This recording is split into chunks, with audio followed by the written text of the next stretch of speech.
नहीं, हमारा जो थीम है वो प्रेम के ऊपर है। प्रेम, लव। Praise the Lord. पहला यूहन्ना कहता है परमेश्वर प्रेम है। कोई बोलो परमेश्वर। ओके। और इसीलिए जैसे पानी से अगर आप गीलेपन को निकाल दो तो आप पानी को नहीं पा सकते। अगर आग में से गर्मी निकाल दो तो वो आग नहीं कहलाएगी।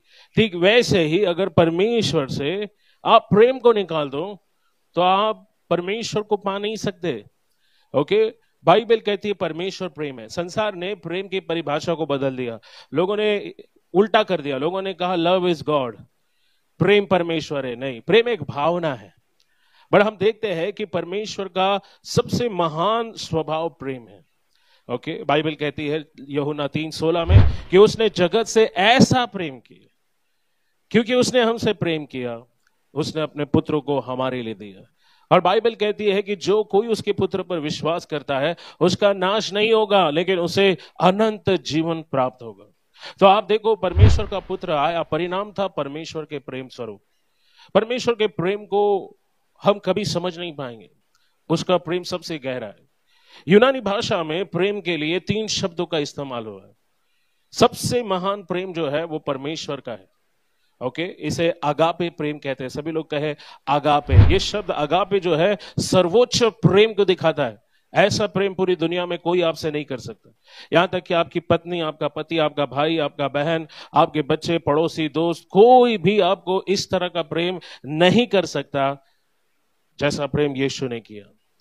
यीशु ने कहा इससे बड़ा प्रेम और कुछ नहीं कि एक मित्र अपने मित्र के लिए अपनी जान दे। यीशु मसीह ने आपके लिए अपनी जान दी। ऐसे प्रेम को हम अगापे प्रेम कहते हैं। और ऐसा प्रेम आपको पूरी दुनिया में कोई नहीं कर सकता। दूसरा जो शब्द यूनानी भाषा में प्रेम के लिए आया है उसे हम इरोस कहते हैं। इरोस इस शब्द का मतलब है वो प्रेम जो पति पत्नी या प्रेमी और प्रेमिका के बीच होता है। तो प्रेम अलग अलग प्रकार का प्रेम, भाई बहनों का प्रेम अलग होता है, दोस्तों का प्रेम अलग होता है, पति पत्नी का प्रेम अलग होता है, और परमेश्वर का प्रेम अलग होता है। समझ रहे आप लोग? तो आप देखिए, इरोस ये प्रेम पति पत्नी के बीच के प्रेम को दिखाता है। इफिसियों 5 में यीशु मसीह कहता है, उसका वचन कहता है कि हे पतियों, अपने पत्नी से वैसे ही प्रेम करो जैसे मसीह ने तुमसे प्रेम किया। तो जितने पति यहां पर बैठे हैं और जितने नौजवान जो भविष्य में शादी करने वाले हैं, इस बात को याद रखो, हमारा आदर्श यीशु मसीह है। और वो कहता है जैसे उसने कलीसिया के लिए अपनी जान दी, हर पति को अपने पत्नी के लिए मरना पड़ेगा। किसके लिए मरना पड़ेगा? अपने गुस्से के लिए आपको मरना पड़ेगा, अपनी बुरी आदतों के लिए मरना पड़ेगा, आपके घमंड के लिए मरना पड़ेगा, आपको अपने अभिमान के लिए मरना पड़ेगा। तब आप वो प्रेम दिखा सकते जैसे मसीह ने अपने दुल्हन यानी कलीसिया से किया। और कलीसिया को आदेश दिया है कि जैसे पत्नियों को आदेश दिया, जैसे कलीसिया यीशु मसीह के अधीन है, हर एक पत्नी क्या कहे? हर एक पत्नी अपने पति के अधीन।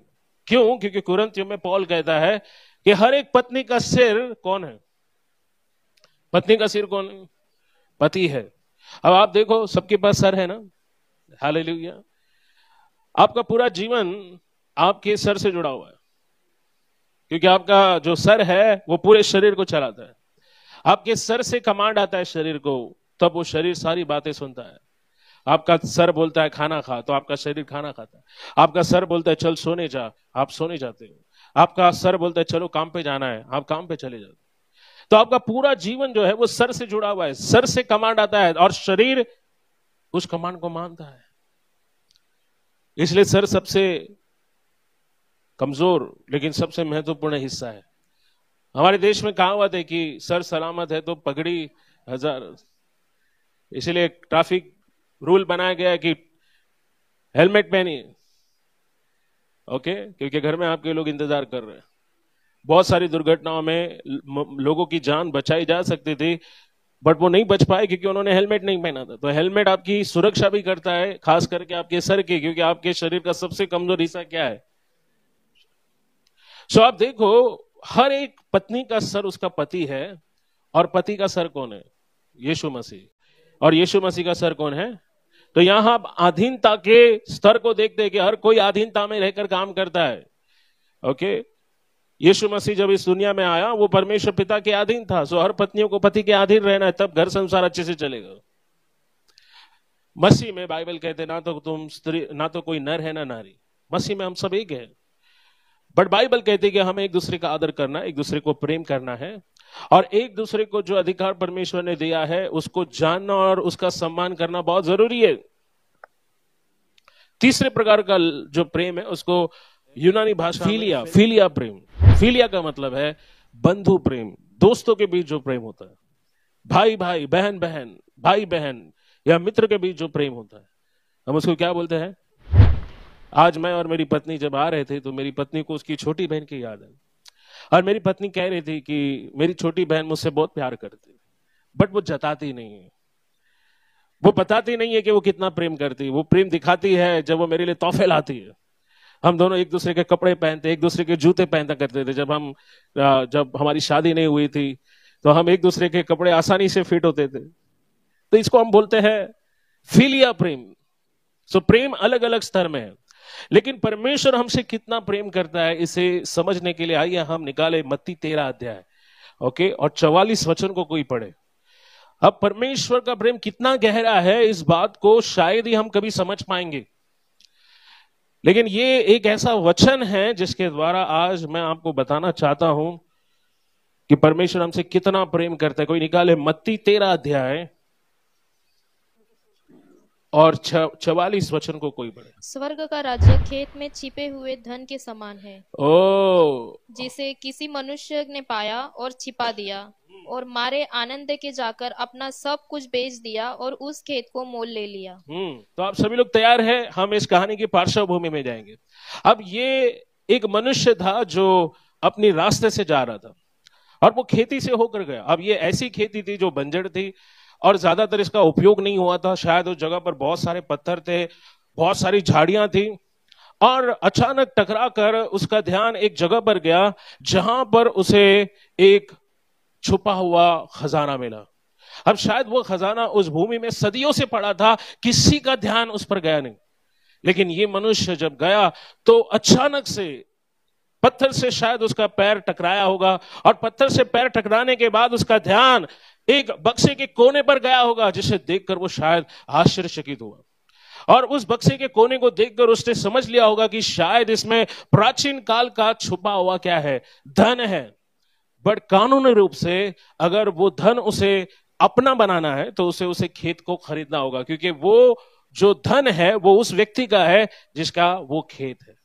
अब वो डायरेक्टली उस संदूक को निकाल नहीं सकता जिसमें बेशुमार धन दौलत है, इसमें चांदी, सोना, हीरे, मोती, जवाहरात भरे पड़े हैं, लेकिन वो उसे तब तक अपना बना नहीं सकता है कानूनी रूप से जब तक कि वो उस खेती को, उस जमीन को खरीद नहीं लेता।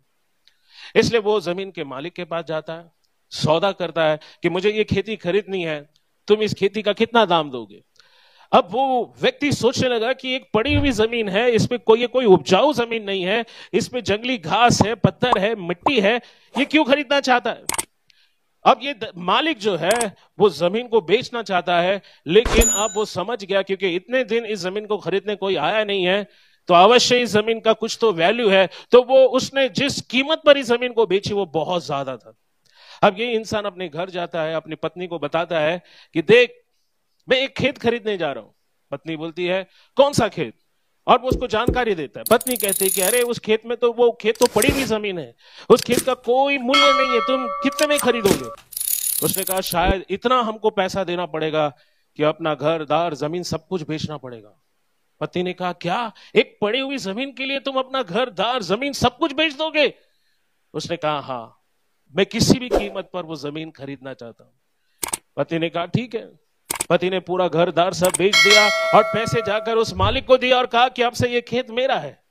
और जब उसने खेत अपना बना लिया तब वो जाकर क्या करता है, वो खुदाई करता है, पत्थरों को हटाता है, मिट्टी को हटाता है, और वो संदूक को बाहर निकालता है, और उस संदूक में ढेर सारे जवाहरात, सोना, चांदी, धन उसको प्राप्त होता है। अब इसी मत्ती 13 अध्याय में बाइबल कहती खेती जो है वो संसार को दिखाती है। खेती कौन है? यस, और ये जो भला मनुष्य जिसने उस खेती को खरीदा, आप जानते वो कौन है? वो यीशु मसीह है। आप देखो मत्ती 13 अध्याय 38, ये पढ़िए वचन 38 संसार है। वचन 38 में लिखा है खेत क्या है? ओके, और हम 44 में है। 38 में लिखा है कि खेत जो है वो संसार है। तो आप देखो यहां पर जो खेती इस मनुष्य ने खरीदी, उसमें वो खेती उसने क्यों खरीदी? क्योंकि उस खेती के बीचों बीच, उस जमीन के बीचों बीच क्या पड़ा था? एक ऐसा खजाना जिसके लिए उसने अपना सब कुछ बेच दिया। तो आप देखो ये जो भला मनुष्य है वो यीशु मसीह है, जिसने हमारे लिए अपने शरीर का कतरा कतरा लहू बहा दिया। उसने अपना सब कुछ छोड़ दिया। वो स्वर्ग से जब आया तो उसने आपके लिए अपने स्वर्गीय ऐश्वर्य को, अधिकार को, अपने स्वर्गीय सामर्थ को उसने स्वर्ग में रखा, और वो आपके जैसे, मेरे जैसे साधारण मनुष्य बनकर इस दुनिया में आया। अब मैं सोचता हूं कि आखिर हम जैसे लोगों में उसने क्या देखा कि उसने अपना सब कुछ हम पर लुटा दिया। कल्पना कीजिए, परमेश्वर आपसे इतना प्रेम करता है कि उसने अपना सब कुछ आपके ऊपर निछावर कर दिया। उसने अपना सब कुछ आपके लिए दे दिया ताकि वो आपको और मुझको क्या करे? परमेश्वर के राज्य में ला सके। हम उसका लिए सबसे बड़ा धन है। लोग परमेश्वर के लिए सबसे बड़ा धन है, और हमसे वो इतना प्रेम करता है, हमारी वैल्यू परमेश्वर की नजरों में इतनी महान है कि उसने अपना सब कुछ देकर उस खजाने को प्राप्त किया जो आप और मैं हैं। परमेश्वर आपसे बेहद प्यार करता है। जब भी आपको शैतान एहसास दिलाता है कि आपकी कोई वैल्यू नहीं है, कोई आपसे प्रेम नहीं करता, आपकी कोई इज्जत नहीं है, जब कोई आपको अपमानित करता है, जब आप अपने आप को बहुत छोटा समझने लगते हो, तो हमेशा याद रखिए कि परमेश्वर की नजरों में आपके मूल्य कितना महान है। आप इतने मूल्यवान हो कि उसने आपके लिए अपना सब कुछ उसने दे दिया ताकि वो आपको प्राप्त करे। आज हम सीख रहे परमेश्वर से प्रेम करने के बारे में। कितने लोग परमेश्वर से प्रेम करते हैं? क्या परमेश्वर से प्रेम करते हैं? यीशु ने कहा अगर तुम मुझसे प्रेम करते हो तो तुम मेरी आज्ञाओं को। ये बोलने से साबित होता है कि हम परमेश्वर से प्रेम करते हैं। हाँ, प्रेम अगर आप किसी से करते हो लेकिन आप उसे बताते नहीं हो, तो क्या उस व्यक्ति को मालूम पड़ेगा कि आप उनसे प्रेम करते हो? हेलो, क्या आप मेरे साथ हो आज की शाम? यूहन्ना 21 अध्याय को निकालें। इस अध्याय में प्रभु यीशु ने 3 बार पतरस से पूछा, हे पतरस, क्या तू मुझसे प्रेम करता है? Come on. और वचन आप लोग पढ़ सकते हैं 15 से 19 तक। भोजन करने के बाद यीशु ने शमौन पतरस से कहा, हे शमौन, यूहन्ना के पुत्र, क्या तू इनसे बढ़कर मुझसे प्रेम रखता है? उसने उससे कहा, हाँ प्रभु, तू तो जानता है कि मैं तुझसे प्रीति रखता हूँ। सो यूहन्ना ने कहा, हाँ प्रभु, तू जानता है कि मैं तुझसे प्रीति रखता हूँ। यस। उसने उससे कहा, मेरे मेमनों को चरा। हाँ। उसने फिर दूसरी बार उससे कहा, हे शमौन, यूहन्ना के पुत्र, क्या तू मुझसे प्रेम रखता है? उसने उससे कहा, हाँ प्रभु, तू जानता है कि मैं तुझसे प्रीति रखता हूँ। उसने उससे कहा, मेरी भेड़ों की रखवाली कर। उसने तीसरी बार उससे कहा, हे शमौन, यूहन्ना के पुत्र, क्या तू मुझसे प्रीति रखता है? पतरस उदास हुआ कि उसने तीसरी बार ऐसा कहा, क्या तू मुझसे प्रीति रखता है? अब यहाँ पर हम स्टॉप होंगे, और मैं आपसे पूछना चाहता हूँ, पतरस उदास क्यों हुआ? क्योंकि यीशु ने 3 बार उससे पूछा, हे पतरस, क्या तू मुझसे प्रीति रखता है? और तीनों बार पतरस का जवाब क्या था? हेलो, क्या था? सिर्फ हाँ प्रभु था। यस, उसने क्या कहा? तू जानता है प्रभु, तुझे सब पता है। उसने 3 बार जब पतरस से पूछा, क्या तू मुझसे प्रेम रखता है, तब पतरस का जवाब था, प्रभु तू जानता है कि मैं तुझसे प्रेम करता हूं। इसका मतलब, हे प्रभु, तू जानता है कि मैं सच बोल रहा हूं, झूठ नहीं, तू मुझे जानता है। एक उदाहरण मैं आपको देना चाहता हूं। एक महिला थी जो हर रोज अस्पताल में किसी मरीज से मिलने जाती थी, और रोज वो उस मरीज के साथ समय बिताती थी, उसके साथ बैठकर घंटों बातें करती थी, उसको अपने हाथों से खाना खिलाती थी, और खाने के बाद उसका मुंह पोंछती थी। एक दिन किसी व्यक्ति ने, जो उसको रोज देखा करता था, उससे पूछा, एक्सक्यूज मी मैडम, क्या ये मरीज आपकी जिम्मेदारी है? आप इतनी उनकी परवाह करते हो, आप हर रोज इनसे मिलने आते हो, अपने हाथों से खाना खिलाते हो, आप हर रोज उनके साथ वक्त बिताते हो। तो इस महिला ने कहा, महाशय माफ करना, ये व्यक्ति जिसको आप मेरी जिम्मेदारी बोल रहे हैं, ये मेरी जिम्मेदारी नहीं है, ये मेरा पति है, और मैं इससे प्रेम करती हूँ। वो मेरा मरीज नहीं है, वो मेरा पति है। इस महिला ने कभी भी वहां जाकर चिल्लाकर ये नहीं कहा आई लव यू, मैं तुझसे प्रेम करती हूं, परंतु उसका अपने बीमार पति के प्रति हर रोज जिस तरह का रवैया था, उसकी परवाह किए जाने को जब लोगों ने देखा, लोगों ने समझ लिया कि यस, ये स्त्री इस व्यक्ति से प्रेम करती है। ये एक बात है कि हम अपना प्रेम किसी के लिए व्यक्त करें जिसको हम छू सकते हैं, देख सकते हैं या महसूस कर सकते हैं, परंतु उसके लिए आप अपना प्रेम कैसे दिखाओगे जिससे आप ना तो छू सकते हैं ना देख सकते हैं? मैं किसकी बात कर रहा हूं? हाँ आप परमेश्वर के लिए कैसे प्रेम दिखाओगे जो गुप्त में है, जो दिखाई नहीं देता? क्यों परमेश्वर का वचन कहता है जब तुम दान देते हो तो गुप्त में दो, अपने आगे भोंगा मत बजाओ। जब तुम अच्छा काम करते हो सेल्फी निकाल कर फेसबुक पे मत डालो, इंस्टाग्राम पे मत डालो। क्यों? दुनिया को दिखाने के लिए मत करो। अगर सच में तुम किसी से प्रेम करते हो तो तुम्हारा दायां हाथ नहीं जाने बायां हाथ ने क्या किया। तब परमेश्वर जो गुप्त में है तुम्हें क्या करेगा? गुप्त में प्रतिफल देगा। अब यहां पर ध्यान दीजिए कि आप उस परमेश्वर को कैसे प्रेम दिखाओगे जो दिखाई नहीं देता। हाँ ओके, निकाले भजन संहिता 116 और उसका 9 वचन कोई पढ़े। भजन 116:9। अब इस भजन की एक खासियत है, ध्यान दीजिए। बहुत से यहूदी इस भजन को हर साल फसह के पर्व के समय खाने के मेज के पास बैठकर गाते हैं। भजन 116 कौन सा भजन गाते हैं? कितने लोग घर में प्रार्थना करते हैं?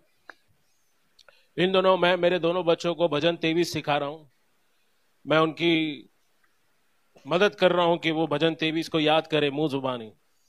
तो इससे मुझे भी वचन याद रखने में मदद होता है और मैं अपने बच्चों को भी भजन 23 सिखाने में मदद कर रहा हूं। ओके, वचन 8 से पढ़ेंगे।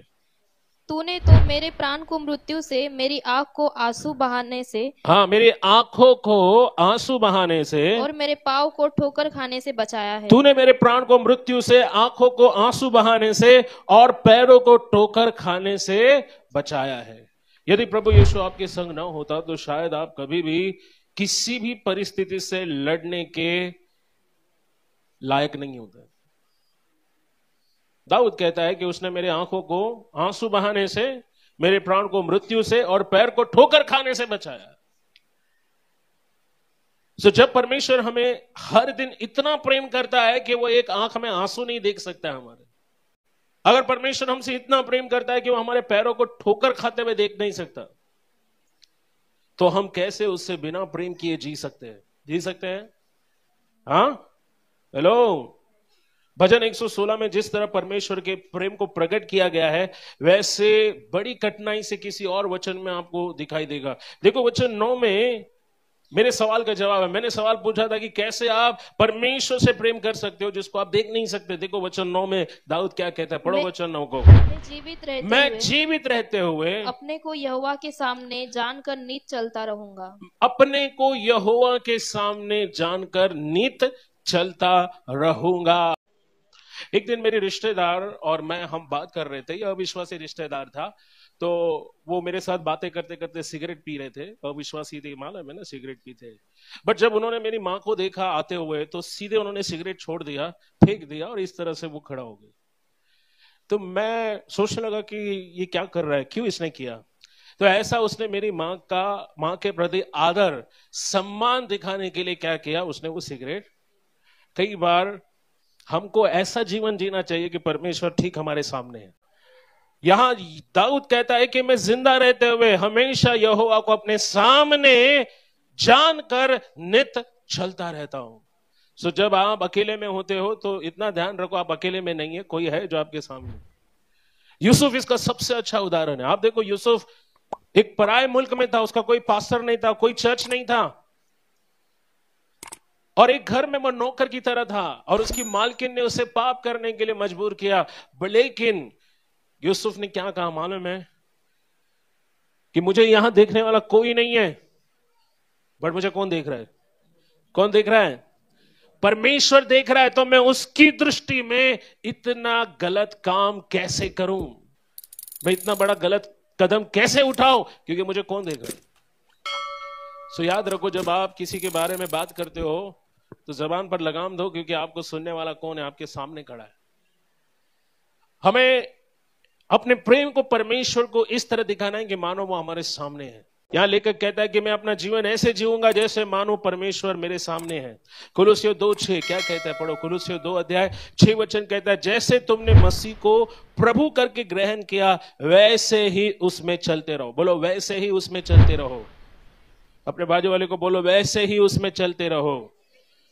तो कैसे चलते रहो? कैसे चलते रहो? जैसे तुमने मसीह को प्रभु कहा है। अब मसीह को प्रभु सभी लोग कहते हैं। यीशु ने कहा, तुम मुझे प्रभु प्रभु कहते हो, लेकिन जो मैं बोलता हूं वो तुम।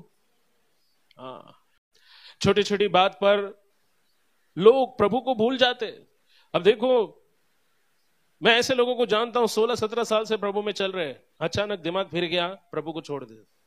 कब तक चलते रहना है? 16 साल, 10 साल, 20 साल? यहां क्या लिखा है? जैसे तुमने मसीह को प्रभु ग्रहण किया है वैसे ही तुम उसमें चलते रहो। चलते रहने का मतलब है जब तक वो नहीं आता है, ऐसा जीवन जियो कि तुम्हारा स्वामी, तुम्हारा प्रभु और कोई नहीं, सिर्फ यीशु मसीह है। सुनो, मैं एक उदाहरण देना चाहूंगा संत अगस्तीन का। अब संत अगस्तीन कौन है आपको नहीं पता, लेकिन वो मसीह समाज में एक बहुत ही इतिहास में, मसीही इतिहास में सबसे महान संतों में उनकी गिनती होती है। सो संत अगस्तीन, उनको एक आदत थी, वो एक किताब पढ़ते थे जिसको रोमी लेखक सिसेरो ने लिखा था, और वो उस किताब के बहुत शौकीन थे। वो बार बार उस किताब को पढ़ा करते थे। एक दिन रात में उनको एक सपना आया कि वो स्वर्ग के द्वार पर खड़े हैं और उनसे पूछा गया कि तुम कौन हो? तो उन्होंने जवाब दिया, मैं अगस्तीन हूं, मैं अगस्तीन हूं, एक मसीह हूं।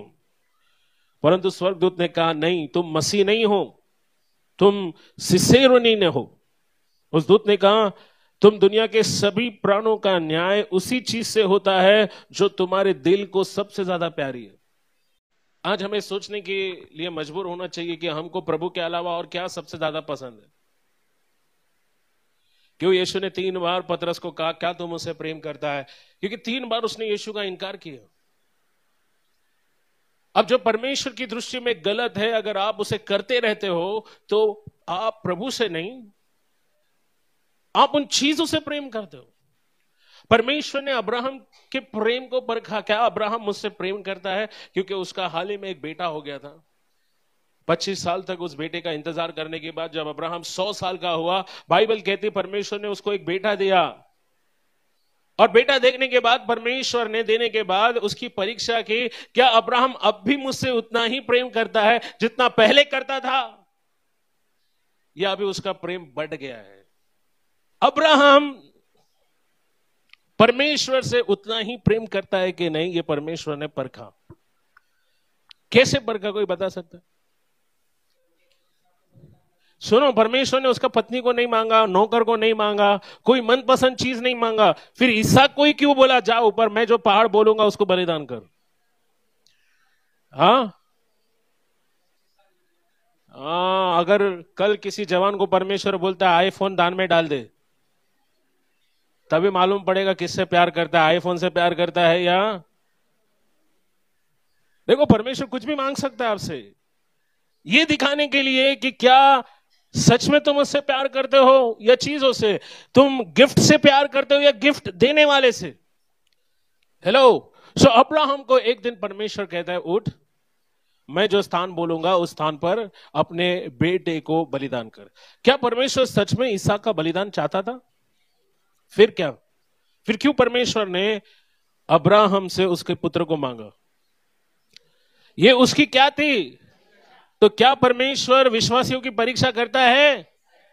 कभी कभी सच्चे विश्वासी और नकली विश्वासी, इसमें फर्क कभी दिखाई देता है, मालूम है? जब वो जीवन के सबसे कठिन दौर से जाते हैं, और कठिन दौर में उनका जो रंग होता है, सच्चा जो रंग होता है, वो सामने आता है।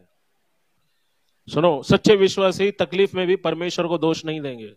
सच्चे विश्वासी पीड़ा में परमेश्वर को दोष नहीं देंगे। लेकिन आजकल हम देखो, आशीष मिलती है तो हम परमेश्वर की स्तुति करेंगे, लेकिन जब सारी चीजें चाहती है प्रार्थना करना बंद कर देंगे। ऐसे लोगों को आप क्या बोलेंगे? नकली विश्वासी या असली विश्वासी? असली विश्वासी कभी आएंगे मालूम है? हाँ, आप देखो यीशु ने पतरस को झिड़का, मालूम है कितने बार झिड़का? एक बार जब यीशु को उसने कहा तू मसीह है, परमेश्वर का पुत्र है, और थोड़े ही पल के बाद जब यीशु ने कहा वेरी गुड पतरस, तूने बहुत अच्छा काम किया, बट लेकिन देख अब मैं यरूशलेम जा रहा हूं, मनुष्य के पुत्र को क्रूस पर चढ़ना होगा, उसे मनुष्य जाति के लिए अपना प्राण देना होगा, मरना पड़ेगा। ये जब पतरस ने सुना, पतरस काफी भड़क गया, बोला प्रभु कदापि नहीं, मैं तुझे मरने नहीं दूंगा, मैं तुझे जाने नहीं दूंगा। तब यीशु ने पतरस को क्या कहा मालूम है? हे शैतान। लेकिन पतरस यीशु को छोड़कर भाग गया क्या? हाँ, आज इधर पास्टर थोड़ा कुछ बोल दिया ना, बस दूसरे दिन गायब हो जाएंगे लोग। बट पतरस जानता था कि यीशु ने उस विचार को डांटा, उस विचार को शैतान से कहा जो शैतान की ओर से डाला गया था।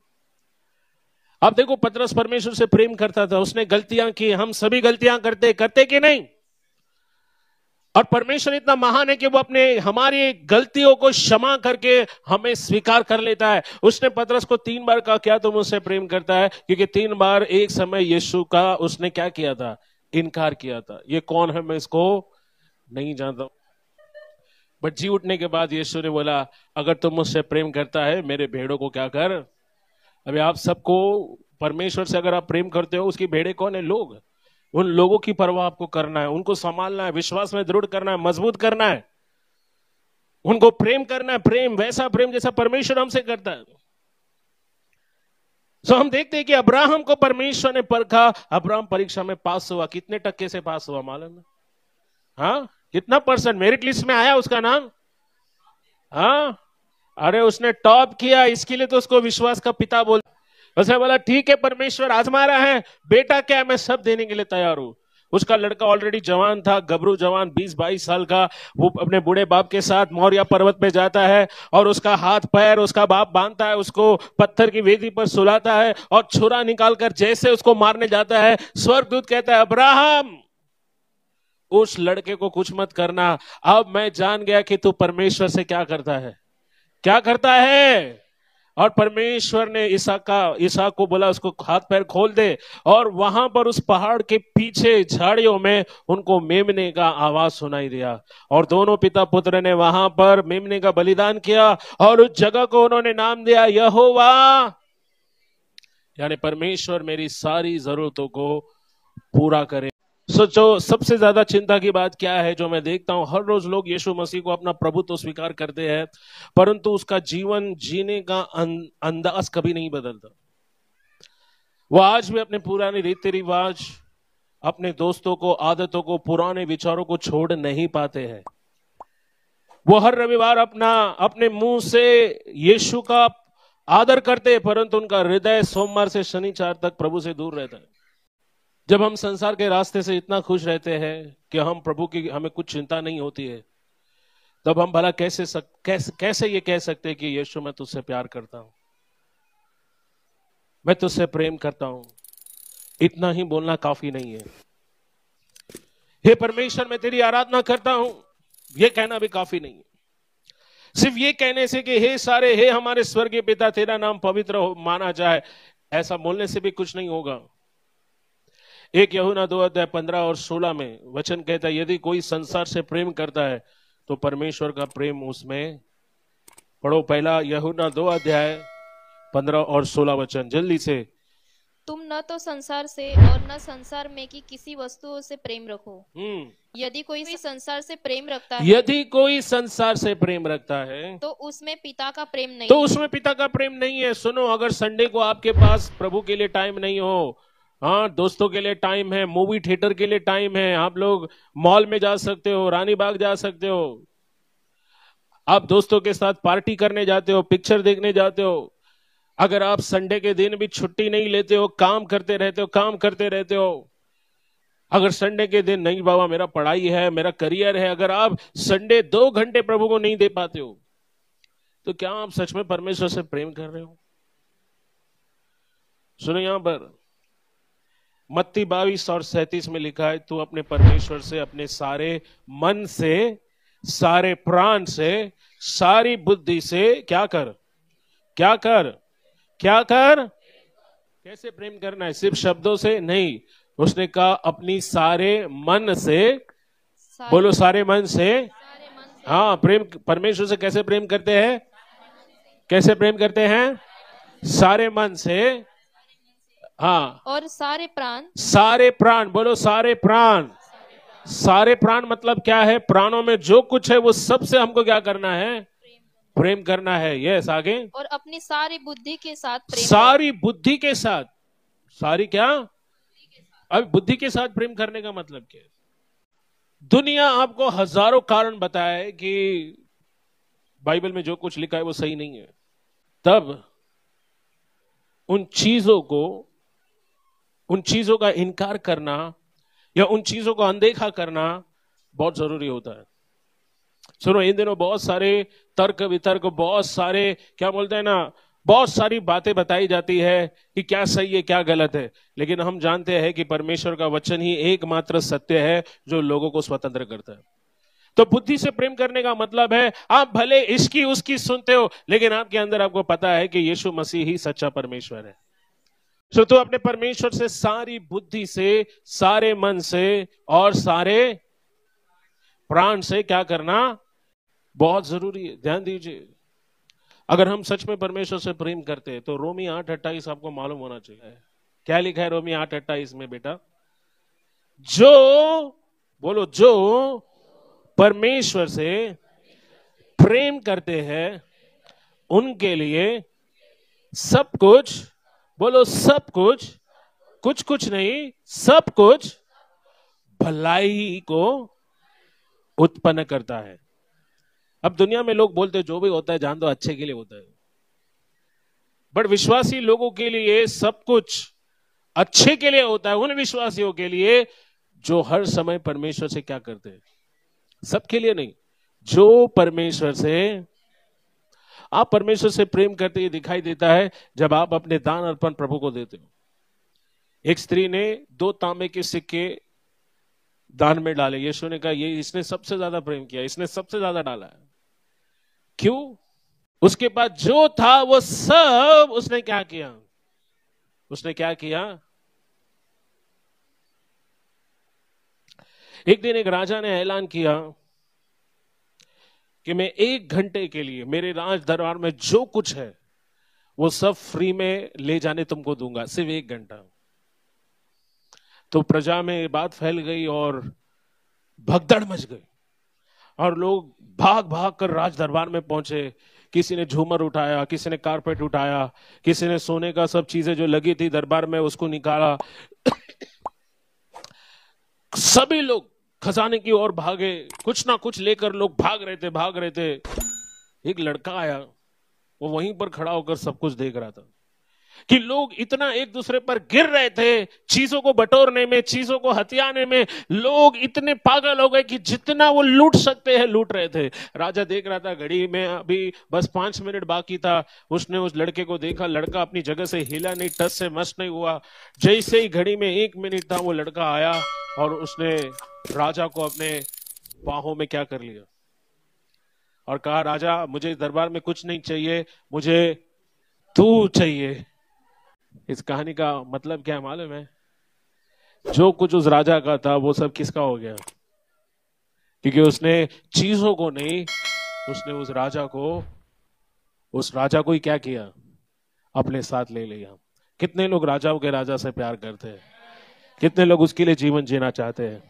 चाहे कोई आपके पड़ोस में जो बगल में बैठता है हर हफ्ते, वो आए नहीं आए, आप लोग क्या उस राजा के लिए आए? क्या आप उसकी आज्ञाओं को मानेंगे? क्या आप उस राजा के प्रेम को संसार को बताओगे? क्या आप उसकी सेवा करोगे?